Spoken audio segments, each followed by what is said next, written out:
Albert Einstein said that imagination is everything. It's the preview to life's coming attractions. That's what your imagination is. Your imagination is actually very, very real. Everything you imagine could be a preview to life's coming attraction. Everything we have today came from somebody's imagination. Imagination is everything. It's a preview to life's coming attractions. Everything you've ever imagined is real. See, I tell young people like this. First of all, this is how your imagination works. You got to grab this concept. It is impossible for you to think an impossible thought.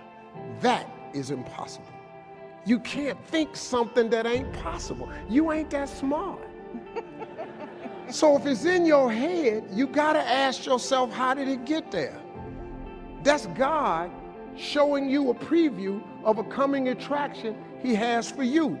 The problem with most people is you think your imagination is hocus pocus. It's really not. It's a preview of a coming attraction. If you react to your imagination, that's where your real life is. It's just God showing you what he has for you. The problem people have is they tell their imagination to the wrong people.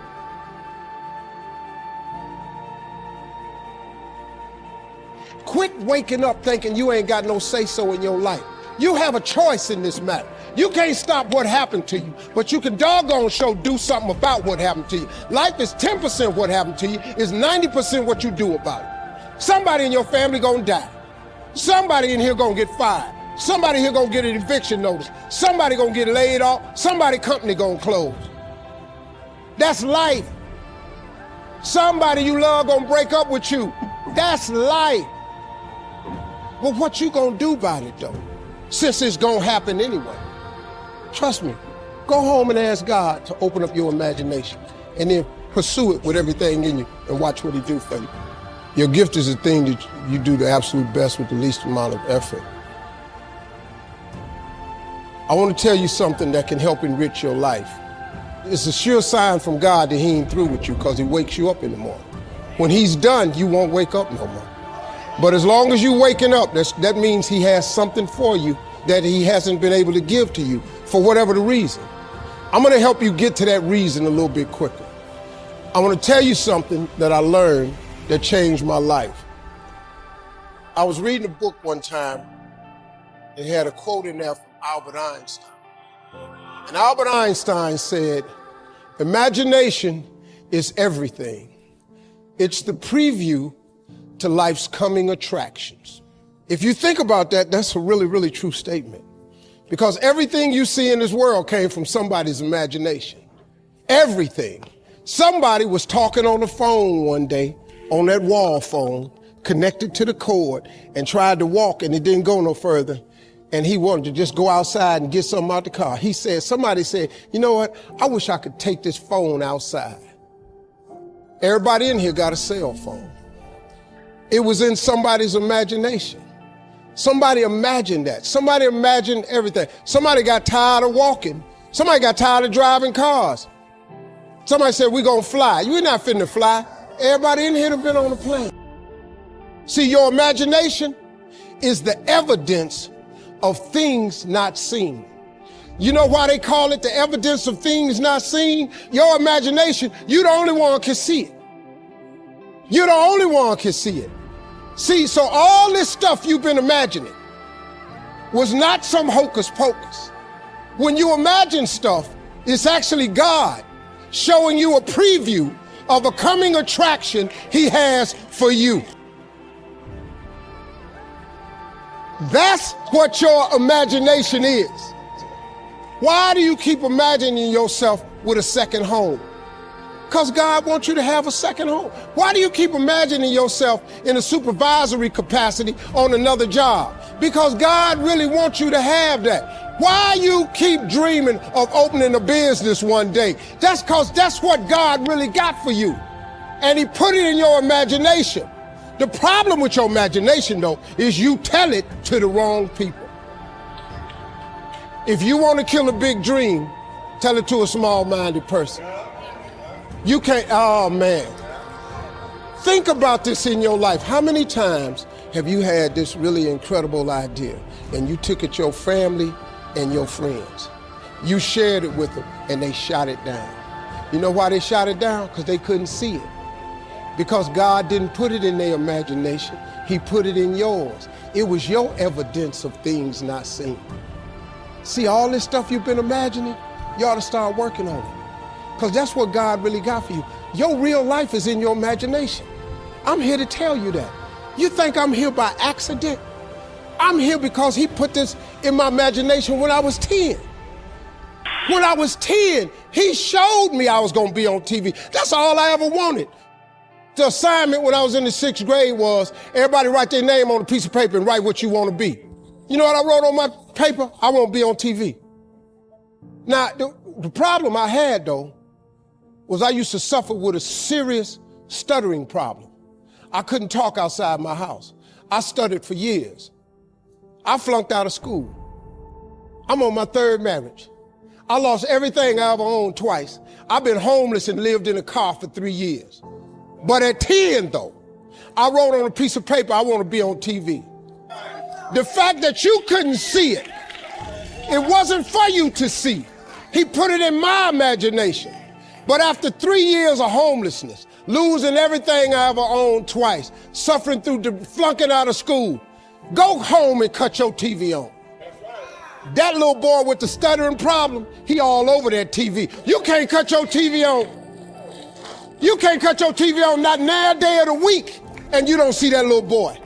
That little boy with the stuttering problem is all over that TV because God put it in my imagination. All I did was hang on to that thought. I just kept hoping. I just kept hoping that what I had wrote on the paper would come true. A lot of times it wasn't about no faith. I didn't believe it sometimes. When you homeless and living in a car, how you see yourself as a TV star? But I just kept hanging on that. I just listened to God a lot, tell you the truth. God, I have a dream, God tell me something. I wake up and go do it. And because, let me tell you what hurts a lot of people. When you have an idea, when something comes into your imagination, that's not just your imagination. God places everything He has for you in your imagination. Albert Einstein said, imagination is everything. It's the preview to life's coming attractions. So when you have something in your imagination, it ain't hocus pocus. It's actually a preview of a coming attraction that God has for you. He places everything He has for you in your imagination. So if you've been dreaming of your own business, it's because that's what He got for you. If you've been dreaming of a summer home, it's because that's what He got for you.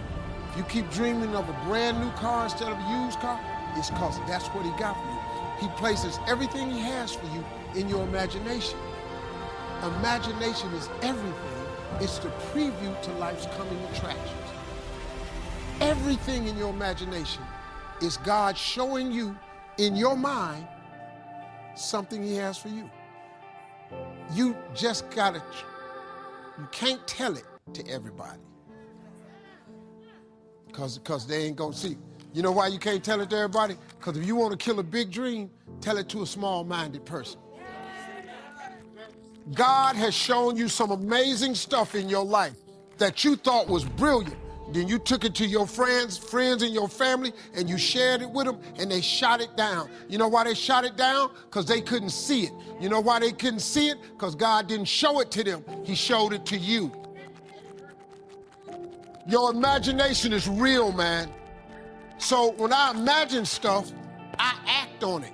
Because He must want me to have it, or else He wouldn't have showed it to me. And then to quit worrying about how to get it done. The how-to is none of your business. God in the blessing business, man. You got to go with it. So when you have these things in your imagination, wake up and get into action. Stop, oh, well, I need to figure out. No, the Bible don't say figure nothing out. The Bible say ask, believe, receive. There ain't no stuff in the middle. Now, you got to be willing to work, but He don't require you to figure it out. The how-to is none of your business.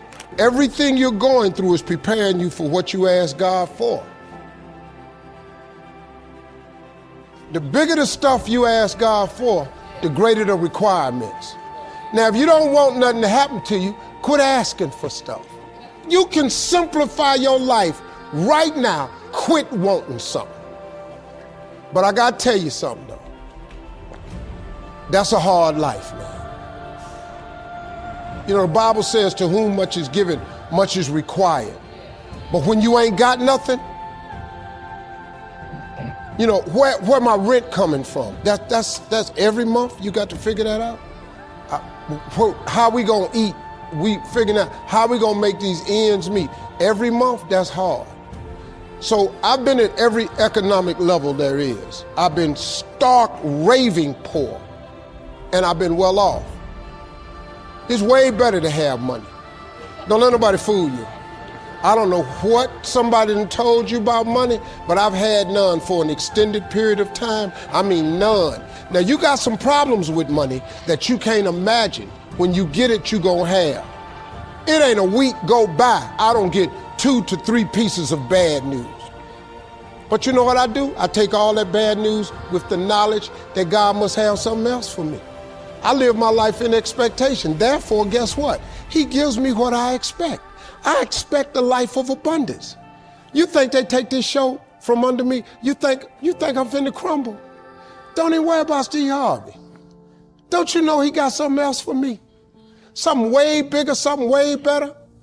These people make decisions, they think they crumbling me all the time. They've been making decisions about me for years out here. They can't do nothing with me. I keep showing up over and over and over and over. I'm from Welch, West Virginia. I grew up in the hood. I've been shot. I've been laying on the street that's named Steve Harvey Boulevard. On the street they said I was dying on. They thought I wasn't gonna get up out that street. That same block I was dying on is named after me now. You can't tell me nothing about what God can't do. God do the impossible, man. See, I expect great things to happen to me, even in the midst of trouble. I dare you to start writing everything down you want. I dare you. I dare you. I dare you to call. You, look, man, if you call out God on his word, you better be ready. Because you're about to get checked. If you call him out on his promise, he gonna check you. I've been checked over and over and over till I got it. I don't even fool around no more. I go to God, I ask him for it. Then I write it down. Maybe you just want $100,000 a year. Put it down. Maybe you're just trying to do something nice for your kids or your grandkids. Write it down. How much you want to make a year? How much would you like to see in a savings account? Write this stuff down. This is critical information. It's not a magic trick, man. Quit tripping. This is real. This is how it works. Rich people do this all the time. We ain't out here just making paper because we that good at it and God love us more than he love you. That ain't why we getting it. We getting it because we understand the principles of success and we apply them to our life. Don't let these rich people out here fool you.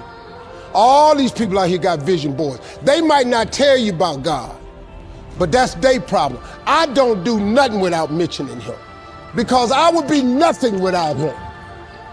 I'm awash without the Lord. Do you hear me? I'm nothing without him. I'd still be living in the car if it wasn't for him. But he came and he got me because I kept asking him over and over and over and over. I dare you to go home and call him on his word. Now, be prepared now. You're going to get checked. He's going to check you because you don't question it.